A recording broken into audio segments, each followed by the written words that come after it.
One India outside நேயர்கள் அனைவருக்கும் வணக்கம். இந்தியா வர்சஸ் பங்களாதேஷ் ஆரம்பிக்க போகுது. முக்கியமாக என்னடா அது அறவரை ஆரம்பிக்கிறானு சொல்லிட்டு நான் சாம்பியன்ஸ் ட்ராஃபி நடக்க போகுது February 19 அண்ட் அது மட்டும் இல்லாமல் 20 இந்தியாவோட முதல் மேட்ச் இந்தியா வர்சஸ் பங்களாதேஷ் தான். அப்சல்யூட்லி அது பார்த்தீங்கன்னா எப்படியும் மேக்ஸிமம் இந்தியாவோட ஆதிக்கம் தான் இருக்குன்னு வச்சுக்கோங்களேன். இதுவே ஒரு ப்ரிவியூ அது பெரிய ப்ரெடிக்ஷனாகவே கூட இருந்துக்கலாம். பட் ஆனால் என்னதான் இருந்தாலும் ஒரு ஓவர் வியூவாக பார்க்கும்போது இப்போ பேட்டிங் அப்படின்ற ஒரு விஷயம் இருக்கா. ஸோ பேட்டிங்கை பொறுத்த வரைக்கும் பார்த்தீங்கன்னா எந்த டீமுக்கு கொஞ்சம் ஸ்ட்ராங்காக இருக்குது அப்படின்ற ஒரு விஷயம். ஸோ லைக் வைஸ் கொஞ்சம் பிரித்து வந்தோம்னா டாப் ஆர்டரை பொறுத்த வரைக்கும் ரொம்ப ரொம்ப ரொம்ப முக்கியமானது. இப்போ பேஸ்மெண்ட்டு சரியாக இருந்தால் தான் பில்டிங் கரெக்டாக இருக்கும்னு சொல்கிற மாதிரி அஃப்கோர்ஸ் டாப் ஆர்டர் எல்லா டைமுமே கொலாப்ஸ் ஆகிட்டு இருந்துச்சுன்னா ஒன்றுமே பண்ண முடியாது. அதே மாதிரி மிடில் ஆர்டர் ஒரு சில நேரம் காப்பாற்றவும் முடியாது. ஸோ அதனால் டாப் ஆர்டர் என்றைக்குமே ரொம்ப ரொம்ப ஸ்பெஷல். முக்கியமாக டாப் ஆர்டரில் லைட்டாக ஒரு கியர் சேஞ்ச் பண்ணால் தான் மிடில் ஆர்டருக்கு கொஞ்சம் பூஸ்டாக இருக்கும். அப்படி இல்லாட்டி எதுவுமே இருக்காது. அது எல்லாருக்குமே தெரியும். டாப் ஆர்டரை பொறுத்த வரைக்கும் பார்த்தீங்கன்னா இந்த டாப் 3ன்னு வைக்கலாமா இல்லை 5ன்னு வைக்கலாமா அப்படின்னு சொல்லிட்டு ரொம்ப நேரம் யோசிச்சுக்கிட்டு இருந்தேன். சரி, ஓகே 5னே வச்சிரும். அதுதான் கொஞ்சம் கரெக்டாக இருக்கும். ஏன்னா நடக்க போகிறது ஒரு 8 டீம் இல்லையா. ஸோ அதனால் ஒரு 5லே வச்சுக்கலாம் அப்படின்ற மாதிரி ஒரு தாட் தான். சரி, ஓகே 5லேருந்தே போகலான்னு நினைக்கிறேன். 5 பார்த்தீங்கன்னா இருக்குது, நிறைய டீம் இருக்குது ஆக்சுவலாக இந்த லிஸ்ட்டில். ஒரு ஆஸ்திரேலியா இருக்கிறாங்க, இங்கிலாந்து இருக்கிறாங்க, ஆப்கானிஸ்தான் இருக்கிறாங்க.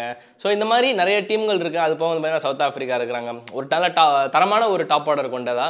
பட் ஆனால் என்னை பொறுத்த வரைக்கும் அந்த டாப் 5ல் ஒன் ஆஃப் பெஸ்ட்டு அப்படின்னு சொன்னால் அந்த 5ல் பார்த்தீங்கன்னா கண்டிப்பாக நான் ஒரு இங்கிலாண்டு கொடுக்கலாம். எதுக்குடா இங்கிலாண்டு தான் வெண்டக்கட்டு, அது ஃபில்சாட் இருக்கிறாப்லே. அது போக கீழே ஒன் டவுன்லேயே நல்லா தரமான பிளேயர்கள்லாம் இருக்கிறாங்க. எதுக்கு இவன் 5th பொசிஷன் கொடுக்குறேன்னா காரணம் இருக்கும். முக்கியம் பிகாஸ் சமீபத்தில் ஆடினது அவங்களோட ஆட்டமும் சரி, அவங்ககிட்ட டேலண்ட் இருக்குது, பிளேயர்கள் இருக்கிறாங்க. ஆனால் அந்த இடத்துல ஆட்டம் மட்டும்தான் இல்லை அப்படின்றது குறையா தெரியுது. அண்ட் அது மட்டும் இல்லாமல் ஆஸ்திரேலியாவுக்கு கீழே தான் நீங்கள் கொடுக்குறேன் இவங்களுக்கு அப்படின்னா எஸ் அஃப்கோர்ஸ். பிகாஸ் ஃபில்சாட்டு அது போக வேணால் பெண்டகர் 2 பேருமே குவாலிட்டியான பிளேயர் தான். நான் அதை இல்லைன்னு மறக்க போகிறதே கிடையாது. பட் இங்கே ஒரு ஸ்டாட்ஸ் வைஸாக பார்க்கும்போது, பெர்ஃபார்மன்ஸ் வைஸாக பார்க்கும்போது பார்த்தீங்கன்னா ஆஸ்திரேலியாவுக்கு கீழே பிகாஸ் ஆசீஸ் ஆல்வேஸ் ஆசீஸ் அவ்வளோதான் சொல்லணும். அவங்கள என்றைக்குமே குறைச்சி மதிப்பிட முடியாது. அதுக்காக மட்டும் இல்லை, ஏன்னா மேலே ஆடுறது Travis Head one of the dangerous player. அது மட்டும் இல்லாமல் அவங்க அடுத்த பிளேயராக பார்த்தீங்கன்னா மேத்யூ ஷாட் இருக்காரு, ஜேக் ஃப்ரேசர் மெக்குரு இருக்காரு. ஆல்மோஸ்ட் பார்த்தீங்கன்னா ஸோ மூணுமே கைண்ட் ஆஃப் அட்டாக்கிங் பிளேயர் தான் எல்லாருமே. ஸோ அதனாலேயுமே பார்த்தீங்கன்னா நான் இவங்களை மேலே வச்சுக்கிறேன். அது இல்லாமல் 5th பிளேஸை நம்ம இங்கிலாந்துக்கு கொடுத்துருக்கேன்னு தான் சொல்லணும். அண்ட் அது மட்டும் இல்லாமல் இங்கிலாண்டோட கிட்ட இன்னொரு விஷயம் என்ன அப்படின்னா 2-3 பால்கள், அதாவது பெண்டக்கட்டும் சரி ஃபில்சால்ட்டும் சரி, 2 பேருமே one of kind of same player தான் சொல்லணும். ஏன்னா 2 பேருமே அடிச்சா அடிப்பாங்க, இல்லாட்டி அவுட் ஆகிட்டு போகிறாங்க. பெண்டக்கெட் நம்ம பொறுமையாக ஆடி பார்த்தே ரொம்ப நாள் ஆகுது. ஆக்சுவலாக இந்த பேஸ்பால் அப்படின்ற ஒரு கான்செப்ட் அவங்க இங்கிலாந்துக்குள்ளே வந்ததுனாலே என்னவோ தெரில, இவங்களோட பொறுமை நிதானமாக ஆட்டம் காணாமல் போயிடுச்சு. அங்கே ஜோ ரூட்டை தவிர மித்த யாருமே நிதானமான ஆட்டத்தை வெளிப்படுத்துறாங்களா? கேப்டன் பட்லர் ஓகே ஒத்துக்கிறேன், லியாம் லிவிங்ஸ்டன் எண்டில் ஒத்துக்கிறேன். இந்த இடத்துல டாம் பேண்டனே உள்ளே கொண்டு வந்திருக்கிறாங்க, ஒரு நல்ல அடிஷனாக தெரியுது. ஆனால் சமீபத்தில் அவரான ஆட்டம் நல்லா இருந்தது. ஸோ அதனால் டாம் பேண்டன் உள்ளே இறக்கி பிளேயிங் லெவலில் இறக்கிட்டாங்கன்னா ஓகே ஃபைன். அப்படி இல்லாட்டி அவங்கள கொஞ்சம் இன்னும் சிரமம் தான். ஸோ அந்த ஒரு காரணத்தினால நான் இங்கிலாந்துக்கு 5, 4 ஆஸ்திரேலியா ஜாம்போவான டீம் தான் நான் ஒத்துக்கிறேன். பட் ஆனால் ஒரு எக்ஸ்பீரியன்ஸான ஒரு அணியாக இருந்தது. இப்போ 5 ஒன் ஆஃப் பேசர் ட்ரையோ ஆளக்கானோம். அது போக பார்த்தீங்கன்னா இன்னும் 2 பேருமே இல்லை. ஸோ அதனாலே பார்த்தீங்கன்னா இந்த டீம் கொஞ்சம் இம்பேலன்ஸ்டாக இருக்குது. ஸ்டீவ் ஸ்மித் ஸ்டீவ் ஸ்மித் இருக்காரு. ஸோ அவர் மேலே கண்டிப்பாக எல்லாருக்குமே எக்கச்சக்கமான நம்பிக்கை இருக்கும் ஆஸ்திரேலியாவை பொறுத்த வரைக்கும். முக்கியமாக ஆஸ்திரேலியா சப்போர்ட் பண்ணுற இந்தியன் ஃபேன்ஸுக்குமே சரி எல்லாருக்குமே ஒரு நம்பிக்கை இருக்கும், ஸ்மித் இருக்காரு அப்படின்னு. பட் ஆனால் ஸ்மித்தை தவிர அங்களுக்குள்ள அடிக்கிறதுக்கு ஒரு நம்ம டிராவிஸ் ஹெட் இருக்காருன்னு சொல்லலாம். லபுஷாங்க அவங்க ஆடுவாங்களா இல்லையான்றது தெரில. ஜேக் ஃப்ரேசர் மெக்குருக்கு இதுக்கு முன்னாடி ஓடிஐயில் ஆடி இருக்காரு. பட் ஆனால் ஓடிஐலுமே குறைந்தபட்ச ரன்கள் தான். அதுக்கப்புறம் அவர் நம்ம பெருசாக ஓடிஐயில் பார்க்கல. Matthew Short one of the allrounder spinner like.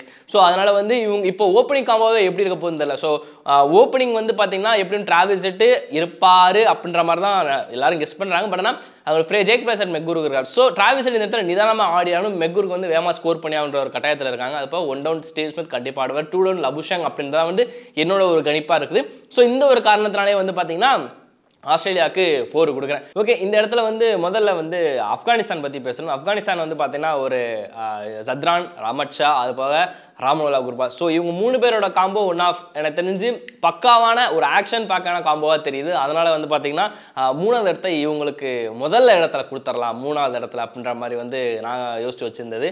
And அது மட்டும் இல்லாமல் இவங்களுக்கு ஈக்குவலாக வந்து பார்த்தீங்கன்னா சவுத் ஆஃப்ரிக்கா கிட்டேயுமே இருக்குது. முக்கியமாக டோனி டி ஜோர்ஜி இருக்கார். அது போக வந்து பார்த்தீங்கன்னா அதுக்கே ரியான் ரிக்கல்டன் ஒரு லெஃப்ட் ஹேண்டடாக வேறு இருக்கிறாப்புல. அது போக வந்து பார்த்தீங்கன்னா ஒன்டோன் வந்து ரசி வேண்டர்டசன் இருக்கிறாரா. ஸோ இதனாலேயுமே வந்து பவர் பேக்காகவுமே தெரியுது எனக்கு. அண்ட் அது மட்டும் இல்லாமல் வந்து பார்த்தீங்கன்னா அதுக்கே டெம்பா பவுமாவும் இருக்கிறாரு, எய்டன் மார்க்ரமும் இருக்காரு. ஏன் இன்ஃபேக்ட் வந்து டெம்பா பவுமா கூட வந்து ஒரு சில மேட்சஸ் ஓப்பனிங் ஆனார் எஃப்எம் நாட்டுறாங்க. அது போக வந்து பார்த்தீங்கன்னா ஓப்பனிங் ஆடுறது எய்டன் மார்க்ரமும் கூட வந்து தயங்க மாட்டாங்க தான் நினைக்கிறேன். பட் ஆனால் அந்த மாதிரி பண்ண மாட்டாங்க. பட் ஸ்டில் எனக்கு தெரிஞ்சு எய்டன் மார்க்ரம் ஒரு 2-down பொசிஷன் தான் ஆடுவாங்க. அண்ட் அது மட்டும் இல்லாமல் டெம்பா பவுமா மனசு வச்சார்னா ஆடுவார், இல்லாட்டி அவ்வளோதான் அப்படின்ற மாதிரி இருக்குது. பட் ஸோ இந்த ஒரு காரணத்தினால வந்து பார்த்தீங்கன்னா சவுத் ஆஃப்ரிக்கா வந்து தேர்ட் பொசிஷனுக்கு செகண்ட் பிளேஸாக வந்து சொல்லிடுறேன். நம்பர் 2 இந்த நம்பர் 2 அண்ட் நம்பர் 1 வந்து மிகப்பெரிய ஒரு போட்டியாக தான் இருக்கும். சும்மா ஒரு சின்ன டிஃப்ரென்ஸ் தான்.